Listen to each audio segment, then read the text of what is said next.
ओशो, आप मुझसे बहने को कहते हैं एक बेजान से बोझ मन के साथ मेरा शरीर इतना भारी है कि मुझे लगता है यदि मैंने बहना चाहा जे कहीं मैं डूब न जाऊं अत घबरा कर मैंने तैरना जारी रखा है। बहना जीवन का समरूपी नया ढंग है। तुम्हें संघर्ष करने की आदत है। तुम धारा के विपरीत तैरने के आदी हो। यदि तुम किसी के साथ संघर्ष करो तो अहम पोषित होता है। यदि तुम संघर्ष न करो तो बस अहंकार विलीन हो जाता है। अहंकार का अस्तित्व बनाए रखने के लिए संघर्ष को जारी रखना परम आवश्यक है। इस ढंग से या उस ढंग से, चाहे सांसारिक मामला हो या आध्यात्मिक मामला, लेकिन संघर्ष करते रहो। चाहे दूसरों से संघर्ष करो या स्वयं से संघर्ष, लेकिन संघर्ष जारी रखो। जिन लोगों को तुम सांसारिक कहते हो वे दूसरों से संघर्षरत हैं और जिन्हें तुम आध्यात्मिक कहते हो स्वयं के साथ संघर्ष कर रहे हैं। लेकिन बुनियादी बात वही रहती है। सच्ची दृष्टि का जन्म सिर्फ तभी होता है जब तुम संघर्ष बंद कर देते हो। तब तुम मिटने लगते हो, क्योंकि संघर्ष के अभाव में अहंकार एक पल भी नहीं टिक सकता। इसके लिए लगातार पैदल चलाते रहना पड़ता है। यह एक साइकिल की भांति है। यदि तुम पैदल चलाना बंद कर दो तो ये गिरेगी ही, ये ज्यादा देर नहीं चल पाएगी। संभवतः पहले से निर्मित संवेग के कारण थोड़ी बहुत चलती रहे, लेकिन अहम के लिए, इसे जिंदा रखने के लिए तुम्हारा सहयोग जरूरी है। और यह सहयोग संघर्ष प्रतिरोध के द्वारा ही किया जाता है। जब मैंने तुमसे बहने को कहा तो मेरा अर्थ यह है कि तुम ब्रह्मांड के इतने छोटे सूक्ष्म अंश हो कि उसके साथ संघर्ष करने की बात ही बेतुकी है। तुम किसके साथ संघर्ष कर रहे हो? सारा संघर्ष मूलतः परमात्मा के विरुद्ध है, क्योंकि वही है तुम्हारे चारों ओर। यदि तुम धारा के विपरीत तैरने की कोशिश कर रहे हो, तुम परमात्मा के विरोध में जाने का प्रयास कर रहे हो। यदि वह नीचे सागर की ओर प्रवाहित हो रहा हो तो उसका अनुसरण करो। जब तुम नदी के साथ बहना शुरू कर देते हो तो तुम्हारे भीतर एक पुनर्तः भिन्न गुणवत्ता का उदय होगा। उस पार का कुछ अवतरित होगा। तुम वहाँ नहीं होगे, तुम बस एक खालीपन, एक विराट शून्यता, एक ग्रह्यता बन जाते हो। जब तुम संघर्ष करते हो तो तुम सिकुड़ जाते हो। जब तुम संघर्ष करते हो तो तुम छोटे हो जाते हो। जब तुम संघर्ष करते हो तो तुम कठोर हो जाते हो। जब तुम संघर्ष नहीं करते, तुम समर्पण करते हो, तो जैसे कमल अपनी पंखुड़ियां खोल रहा हो इस भांति तुम खुल जाते हो। तब तुम ग्रहण करते हो। निर्भय होकर तुम गतिशील हो जाते हो, जीवन के साथ गतिमान नदी के साथ प्रवाहित होने लगते हो। तुम्हारा प्रश्न है, आप मुझसे बहने को कहते हैं, लेकिन मैं भयभीत हूँ। यदि मैंने बहना चाहा तो मैं डूब जाऊंगा। यदि तुम डूबते हो, ये शुभ है, क्योंकि सिर्फ अहंकार ही डूब सकता है, तुम नहीं। जब तुम संघर्षरत हो, वस्तुतः तुम्हारे अंतरतम से तुम्हारा अहंकार ही संघर्ष कर रहा होता है। तुम डूबोगे, लेकिन उस डूबने से ही तुम पहली बार बहने के योग्य होगे। तुम्हारा बहना पहली बार तभी संभव हो सकेगा जब तुम चुनाव करते हो तो तुम अहंकार चुन लेते हो। चुनाव रहित रहो, जीवन को तुम्हारे लिए चुनाव करने दो और तुम अहंकार शून्य हो जाओगे। तुम जब भी चुनोगे नरक ही चुनोगे। चुनाव नरक है, मत चुनो। अपने हृदय में जीसस की इस प्रार्थना को, तेरी मर्जी पूरी हो, तेरा राज्य आए, गूंजने दो। उसे ही तुम्हारे लिए करने दो। खुद को मिटा दो, डुबा दो, अस्तित्व के उस दर से हट जाओ, और तब अचानक तुम वही मनुष्य नहीं रहते, तुम अति मानव हो। तुम्हारा सारा जीवन परमानंद से ओतप्रोत हो जाएगा। मैं तुमसे एक कहानी कहना चाहूंगा। एक अभागी आत्मा नरक के द्वार पर पहुंची और शैतान ने खुद ही उसका साक्षात्कार लिया। तुम्हें कौन से समूह में जाना पसंद आएगा? उस पर तिरछी निगाह डालते हुए वह बोला, समूह। क्या मतलब है आपका? नवागंतुक ने पूछा। तुम समझो। शैतान बोला, हमारे पास यहाँ पर हर प्रकार की यंत्रणाएं हैं और हम लोगों को इन्हें खुद के लिए पसंद करने की अनुमति देते हैं। हमारा विश्वास लोकतंत्र में है और हम तानाशाही प्रवृत्ति के नहीं हैं। और यहाँ कोई आपातकाल भी नहीं चल रहा है। अपना चुनाव तुम्हें खुद ही करना है, लेकिन ये चुनाव सदा के लिए होगा। ये बात समझ लो, इसे याद रखना। अतः तुम्हें अपने लिए सावधानी पूर्वक चुनाव करना चाहिए। मैं तुम्हें सारी जगह दिखा दूंगा। इस प्रकार शैतान उसे नरक में सब जगह ले गया। एक समूह कीचड़ में लोट लगा रहा था और कीट पतंगे उसे लगातार खाए जा रहे थे। एक और समूह लाल तपते हुए त्रिशूलों द्वारा भेदा जा रहा था। एक और समूह यातना यंत्र पर खींचा जा रहा था। इसी प्रकार और भी थे और नवागंतुक इन्हें देखकर काफी निराशा महसूस कर रहा था। फिर शैतान उसे एक ऐसे समूह में ले गया जहां सारे निवासी एक खास किस्म के बेहद बदबूदार मल से भरे गर्त में कमर तक डूबे खड़े थे और चाय पी रहे थे।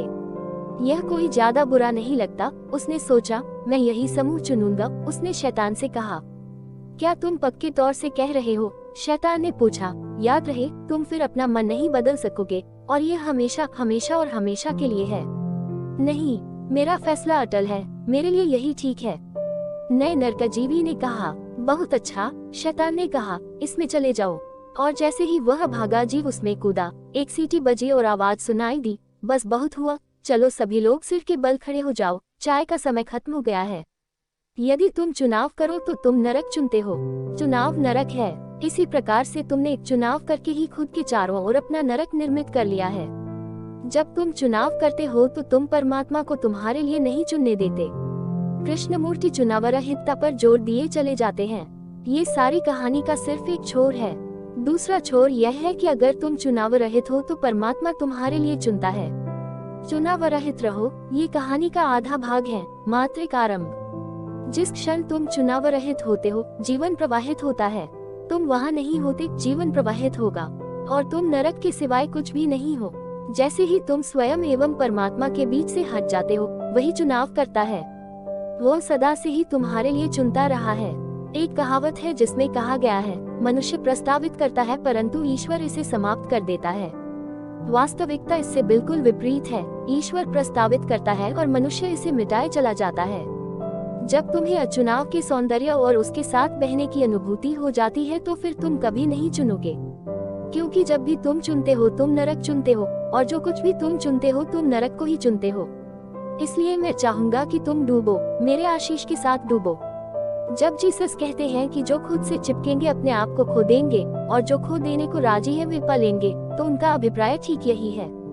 जब सूफी कहते हैं अपनी मौत से पहले मर जाओ और तब तुम अमर हो जाओगे, तो उनका मतलब भी यही है। अहंकार की मृत्यु समर्पण द्वारा ही घटती है। लोग आकर मुझसे पूछते हैं निरअहंकारी कैसे बने, लेकिन तुम निरअहंकारी होने के लिए कुछ भी नहीं कर सकते। जो कुछ भी तुम करोगे वही तुम्हें पुनः अहंकारी बना देगा। तुम कोशिश कर सकते ही अहंकार को अनुशासित करो, लेकिन तुम निरअहंकारी न हो पाओगे, क्योंकि जो भी तुम करते हो अहंकार को बढ़ाता ही है।